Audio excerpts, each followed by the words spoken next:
Do you have friends?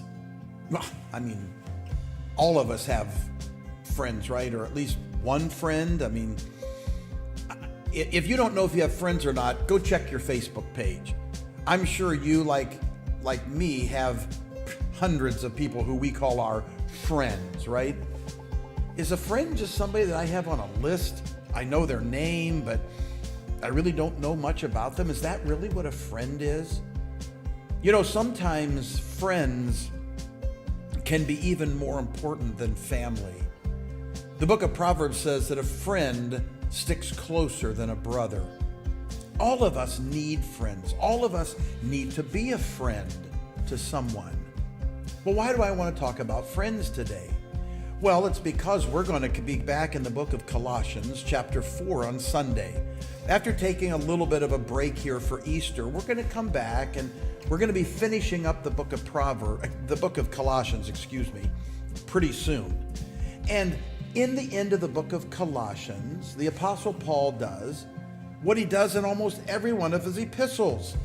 He starts naming names. We're going to have at least 10 named people at the end of the book of Colossians who are Paul's friends.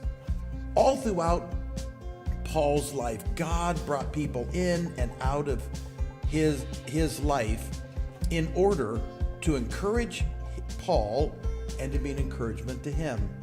We're going to meet some people with some pretty weird names like Tychicus, Onesimus, Aristarchus, Epaphras. I mean, I doubt you have a friend with those names. I don't, that's for sure.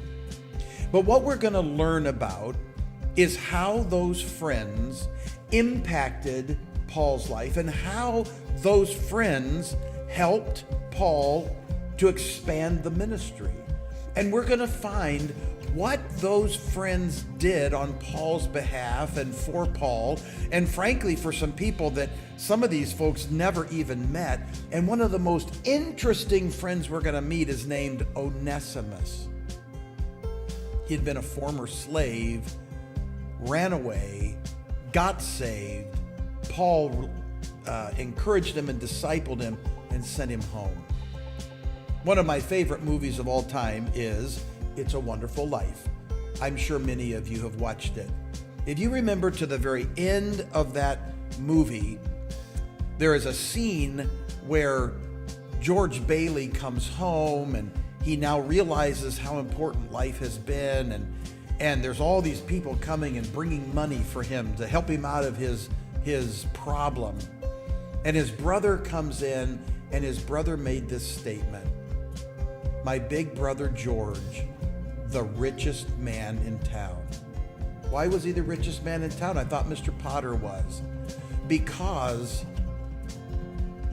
George Bailey learned the lesson that a rich man is one who has friends. Today, I want you to ask yourself, are you a friend, and do you have friends? Come on Sunday as we study again the book of Colossians.